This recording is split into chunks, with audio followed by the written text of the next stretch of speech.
JBC Top Stories presents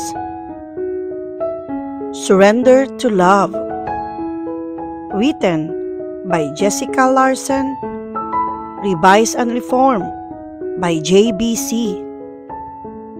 Chapter 3. Hindi na pinatagal ni Pamela ang pag-uusap nila ng pinsan. Pero bago siya makapagpaalam, sinabihan siya nitong isama ang pinagyayabang niyang boyfriend na hindi pa nito nakikilala. Paano? Wala naman talaga siyang maipakilala. You will bring him, right? Naninigurong wika ni Leverty. Yes, of course. Okay, I'll see you then. Ano nga palang pangalan niya? Her lips twitch. At tulad ng sagot niya rito noon, sinabi na lang niyang, I'll tell you when you met him personally. Tabingi ang mga labi niyang ibinaba ang cellphone at buntong hiningang naghanap ng maaari niyang gawing temporary boyfriend sa kanyang mini contact book. Must be nice to have liberties. She paused from her thoughts and weak smile, when she never shows to anyone, appeared on her face. Isinara niya ang contact book, ibinalik yun kasama ng cellphone sa loob ng handbag at tumayong paalis. Sa wakas, may ideya na siya kung paano makakarating sa France nang hindi naglulumuhod sa mga magulang. Why go through all the torment when all she has to do is what she has always been doing behind Liberty's back? She never realized it before. At sigurado siyang hindi rin siya nito sisisihin kapag nangyari ang binabalak.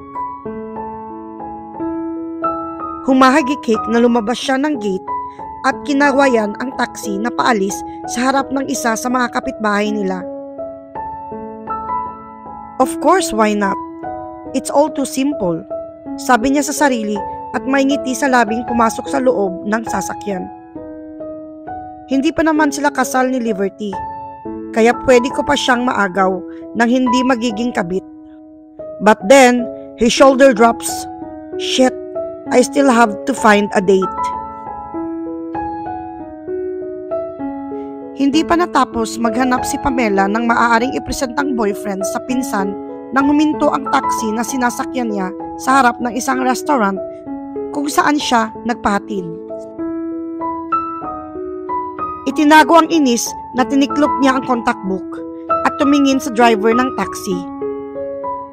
Nahuli niyang nakatingin ito sa hita niya. Magkano? Malambing ang tinig na tanong niya sa driver na malamang ay kaedad niya.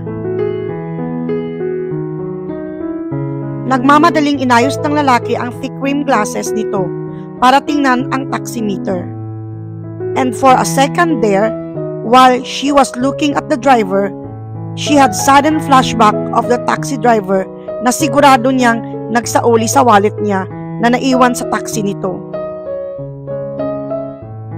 Ipinilig niya ang ulo at inilabas ang wallet.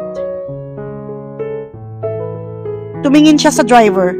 Mukhang kinakabahan itong ngumiti sa pagtitig niya. Ang hindi nito alam, ginagamit lang niya ito bilang reminder sa sarili.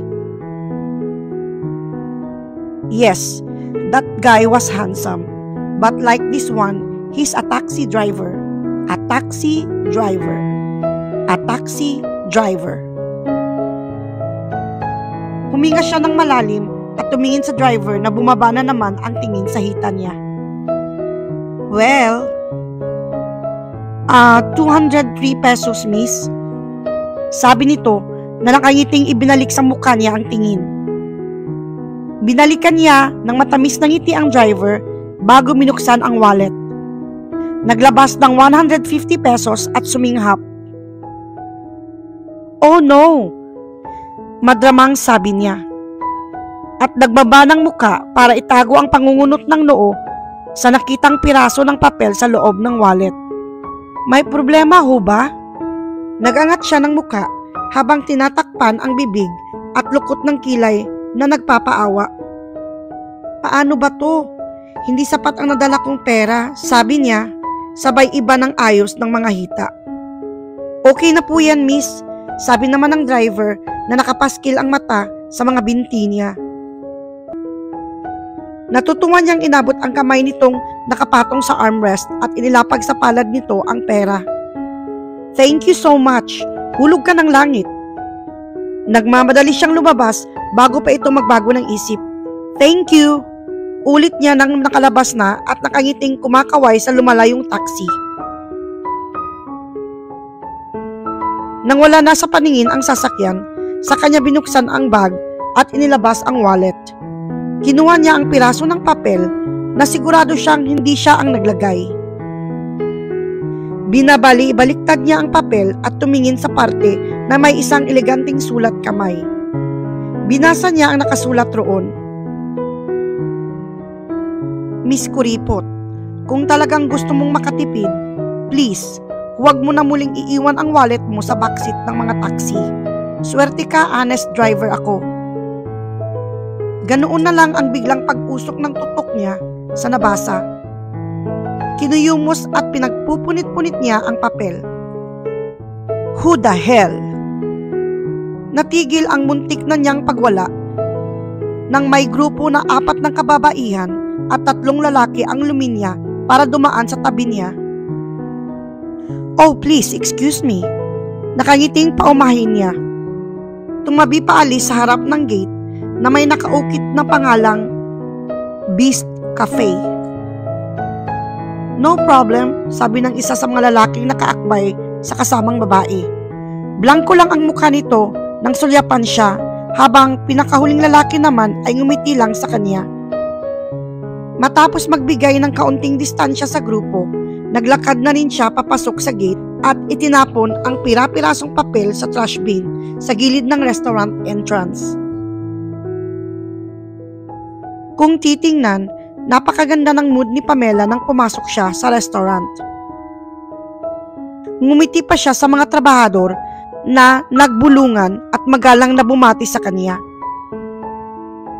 Madalas siyang pumunta sa Beast Cafe, by herself or with friends, para mag-almusal o minsan para mag-lunch. Kaya naman kilala na siya ng mga regular workers. The usual, ma'am? Nakangiting tanong sa kanya ng isang waitress na sumabay sa kanya patungo sa paborito niyang spot. By the glass wall, looking over the nice garden with a fish pond in the center. No, I'm not in the mood for my usual order. Can I have the menu, please? Naupo siya at tumingin sa waitress na gatas yata ang ginagamit pampaligo. Ang puti-puti nito at lalo pang tumingkad ang pagkaputi dahil sa itim nitong buhok na hanggang balikat ang haba. Morena naman ako, marami naman akong fans, sa loob-loob niya habang nakatingin sa babaeng umalis para kunin ang menu at agad ding bumalik. Something to drink, ma'am? The usual? Sagot niya at tinanggap ang menu na inabot nito. Saglit naman siyang iniwan ng babae at inilapag ang isang baso ng strawberry milkshake pagbalik nito. Ready to order, ma'am? Please, give me a couple more minutes. Sabi niya na lihim nang nakasimangot sa likod ng ngiti. Is it just me? O minamadali ako nitong mag-order?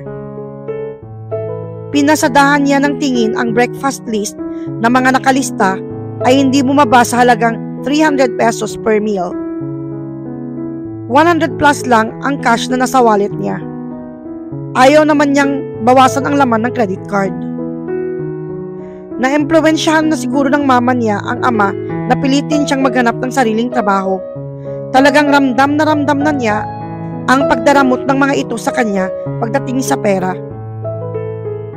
Ready to order, ma'am? Absent-minded niyang tiningnan ang waitress at tila natauhang na pa. Bago sabihang bigyan siya ng isa pang minuto. No problem, sabi nito at muling umalis matapos na bahagyang yumuko. Isinara niya ang menu at hinanap ang cellphone sa bag na nakapatong sa ibabaw ng mesa. Hinanap niya ang numero ng mga kaibigan sa phone book. Isa-isa niyang tinawagan ang mga ito, pero sa 5 tinawagan, wala ni isa sa mga ito ang available. Puro mga abala sa trabaho. Nanunulis ang ngusong, nangalumbaba siya habang nilalaro ang cellphone sa kamay nang lumapit ang waitress sa kanya. Hindi ito ang nagsiserve ng iniinom niyang strawberry milkshake. Please, just give me another 5 minutes. At bago pa makapagsalita ang babaeng medyo nangunot ang noo, dinagdag niya. May hinintay kasi akong kaibigan. Ngumiti ang babae. Okay, naroon lang po ako kapag handa na kayo, sabi nito na nakaturo sa direksyon ng counter. Tinanguan niya ang babae at muling nag-browse sa phone book ng cellphone. There must be someone free, isip niya at sumigla nang makita ang pangalan ni Mylene. Isa sa mga kaibigang wala pa ring trabaho tulad niya. But unlike her, spoiled ito sa mga magulang. Buntong hiningang pinindot niya ang call button. Life's unfair. Some people have too much, while others could only silently wish for what those other people have. Pagkatapos ng isang ring, agad na sumagot ang tinawagan niya. Hello Pam, what's up? Oh, nothing much. Nilaro niya ang straw ng strawberry milkshake. I'm at the Beast Cafe. So, I was thinking kung gusto mong... Sorry friend, antala ni Mylene na sinundan ng isang tinig ng lalaking nagtatanong kung handa na itong umalis. Sorry, that was Darren. Who? Nakaangat ang sulok ng labing tanong niya. You know, the one I told you nang magkita tayo last Saturday night. Yung bago kong mangliligaw, nasasagutin ko na. Saglit itong natahimik. Wait, huwag mong sabihin na hindi ka nakinig. What? I'm kidding. Pilit siyang tumawa. Of course, pinakinggan kita. Sa totoo talagang hindi niya narinig ang mga pinagsasabi nito or any one of them for that matter. Come on, friend. You said Darren was the sweetest guy, right? Pangumbinsi niya. Iyon naman kasi ang parati ang sinasabi nito tungkol sa mga nagugustuhang manliligaw. Okay, fine. Paniniwalaan na kita, sabi nito na napangiti sa kanya pero agad din nawala ang ngiti nang marinig ang kasunod nitong sinabi. But I can't hang out today. Sasama ako kay Darren sa Tagaytay. Okay lang, Lynn. Sige, enjoy kayo. Masayang sabi niya kahit nasa likod ng isip ay pinagmura na niya ang nobyo ng kaibigan. Goodbye free meal sa loob ni Pamela habang matamlay na binaba ang cellphone at medyo natigilan nang makita sa gilid ng mata ang lalaking napadaan sa mesa niya. Mabilis siyang nag-angat ng tingin at nanlaki ang mga mata nang magkatagpo ang paningin nila ng lalaki. Inayos nito ang suot na salamin sa mata at agad nakangiti siyang tinuro. Ah, Miss Kuripot. Agad siyang napatayo at gusto sanang singalan ang lalaki, pero nagpigil siya ng gusto. Humugot siya ng malalim na hininga bago tumingala sa lalaking mas naging attractive sa malapitan. Bagay na bagay rito ang suot na gray business suit. Malamang, hiniram lang nito yun sa kung sinong kakilala. Sinong taxi driver ba naman ang bibili ng ganoon? And for what? What are you doing here? Tanong niya. Mr. De Guzman, tawag ng isang matangkad na middle-aged foreigner. Nilingon nito ang foreigner at medyo sinorpresa siya ng fluent at walang punto itong nagsalita ng English. Mataas lang ng kaunti ang foreigner sa kinaiinisan niyang binata. Pero sigurado siyang hindi ito bababa sa taas na 6 na talampakan. She could tell dahil tanging mga lalaking nakapagpapatingala sa kanya ang 100% pasado. Please excuse me, Mr. Cholar. Would you mind if we wrap up today's meeting? Tanong nito at tumingin sa kanya. Sinundan ito ng foreigner na simple niyang nginitian. That explained the suit. Nagpapa-impress siguro sa kasama. Binalikan ng foreigner ang ngiti niya. Bumulong sa binatang tinawag nitong Mr. De Guzman at nakipagtawanan. Muli siyang sinulyapan ng foreigner at nginitian. "Well then, excuse me, beautiful miss," sabi nito. Bumaling ito sa kasama at bahagyang tinapik ang balikat nito. "Mr. De Guzman, see you next week, Mr. Chular." Balik naman ito sa foreigner na agad umalis patungo sa ibang mesa matapos tumango. Nakaupo na ang kasama nito sa mesang malayo sa kanila nang tumukod ito sa backrest ng upuang nasa tapat niya. "Mind if I have a seat?"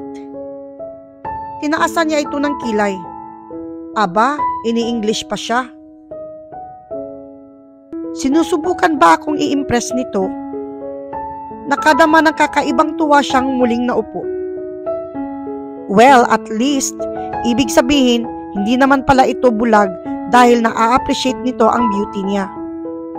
But she still can't forgive him for calling her Miss Kuripot. Hinila ng lalaki ang upuan at naupo. Naningkit ang mga matang sumandal siya sa kinauupuan. "Mr. De Guzman, I haven't given you a permission to sit with me yet."